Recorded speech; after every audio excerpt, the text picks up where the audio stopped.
Anirudh Singh, Rural Development Minister, joins me on India First. Anirudh Singh, explain, is this about an illegal mosque construction or expansion, or is this far more serious? आपकी मांग क्या है? क्या ये अवैध निर्माण को लेकर आपने मुद्दा उठाया है? देखिए, ऐसा है, ये कोई मस्जिद या मंदिर के मामला नहीं है। ये कम्युनल इसको एंगल दे रहे हैं कुछ लोग। मैं समझता हूँ, चाहे वो धार्मिक संस्थान हो, चाहे वो होटल हो, बिल्डिंग हो, फ्लैट हो, चाहे वो दुकान हो, अवैध legal is legal and illegal is illegal.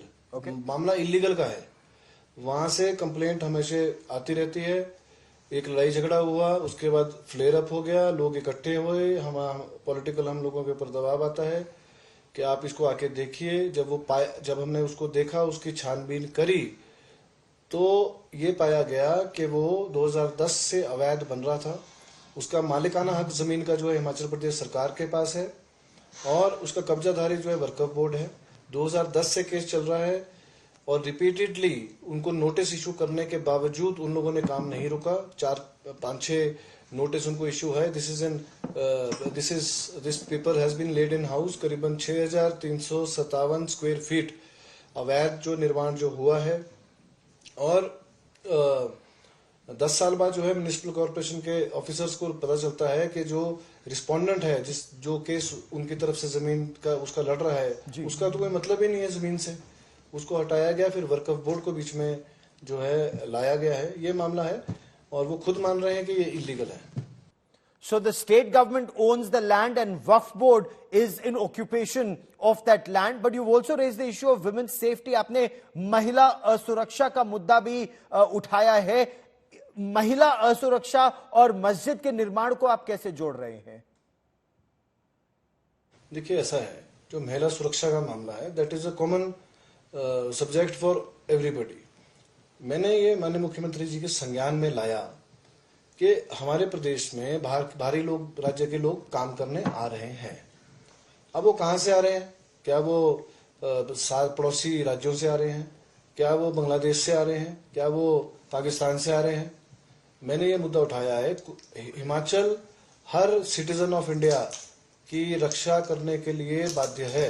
Hindustan के हर नागरिक की रक्षा करेगा, चाहे वो उसका सोशल हो, सोशली सुरक्षा हो, चाहे वो फाइनेंशियल सुरक्षा हो, चाहे उसकी जान माल या उनके बच्चों की सुरक्षा हो। हम लोग बाध्य हैं उनकी रक्षा करने के लिए। परंतु कोई यहाँ आए काम करने, उसकी वेरिफिकेशन, तो हम तो सिर्फ वेरिफिकेशन की बात कर रहे हैं, कानून बनाने की बात कर रहे हैं।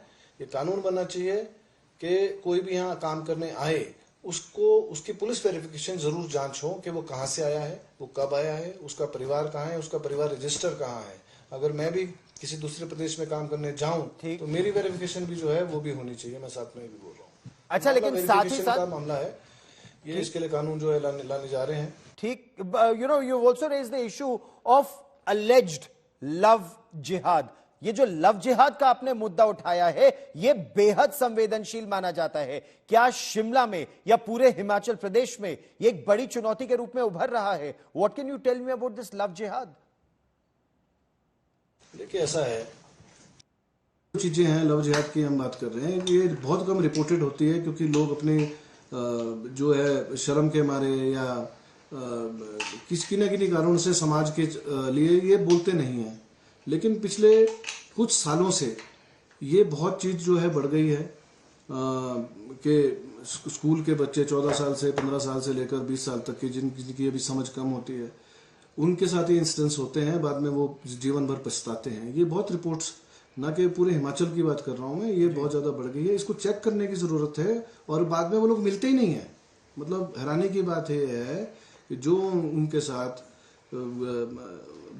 बालिग होके 18 साल की उम्र में शादी कर रहे हैं, वो लोग बाद में उनको छोड़ के बाद में वो मिल ही नहीं, उनका कोई ट्रेस ही नहीं है, वो गए कहाँ गायब हो गए। इसलिए हम बोल रहे हैं कि बिल्कुल सख्ती से जो है वेरिफिकेशन जो है बाहरी राज्यों के जो लोग आ रहे हैं, उनकी वेरिफिकेशन जो है वो होनी चाहिए, प्रॉपरली ढंग से होनी चाहिए, ताकि पता तो चले कि लोग जा कहाँ रहे हैं, गुम कहाँ हो गए।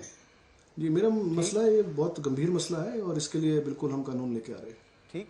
So while you say love jihad is a very sensitive issue and needs to be dealt with very effectively and carefully, AIMIM member of parliament and leader Asaduddin Owaisi, he's leveled allegations that you are speaking BJP's language. Sir, आप पर आरोप ये लगा रहे हैं वो कि आप भारतीय जनता पार्टी की भाषा बोल रहे हैं.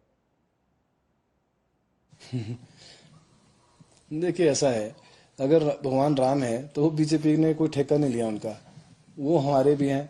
अगर कोई मस्जिद बनी है या कोई भी किसी धर्म को पूजता है, हमारे लिए वो भी सामान्य है. तो इसमें बीजेपी और कांग्रेस की बात नहीं है या अन्य पार्टी की, अन्य दलों की, अन्य क्षेत्रीय दलों की बात नहीं है. कोई भी किसी को वर्शिप करता है, हम उसका सम्मान करते हैं. रही बात सही बात उठाने के लिए, अगर बीजेपी का कोई मुद्दा है, अगर वो उठाते हैं तो इसका मतलब ये नहीं कि हम लोग नहीं उठा सकते. उनके पास, जहां ओवैसी जी की जो बात है, he is a part of BJP plan B. ये पूरा देश जानता है. उत्तर प्रदेश में उन्होंने क्या किया, उन्होंने तेलंगाना में क्या किया, उन्होंने कर्नाटक में क्या किया, सभी लोग जानते हैं. वो प्लान बी के हिसाब से वो जो है उनका है. और वो केवल धार्मिक नेता हैं, वो केवल मात्र एक समुदाय को लेके नेतागिरी करते हैं, जो टीवी के ऊपर वहां करते हैं. अब वो ऐसे नहीं है, वो हमारे से उम्र में बड़े हैं, हम सम्मान भी करते हैं, ऐसा भी नहीं है. परंतु he should mind his own business in his own state. We can, हम लोग जो है, लोगों ने हमारे को चुन के भेजा है और हम अपनी स्टेट को संभालना, लोगों के हितों की रक्षा करना हम बखूबी जानते हैं. हमारे को ज्ञान देने की जरूरत नहीं है. Anirudh Singh, Rural Development Minister, Himachal Pradesh, for joining me here on India First.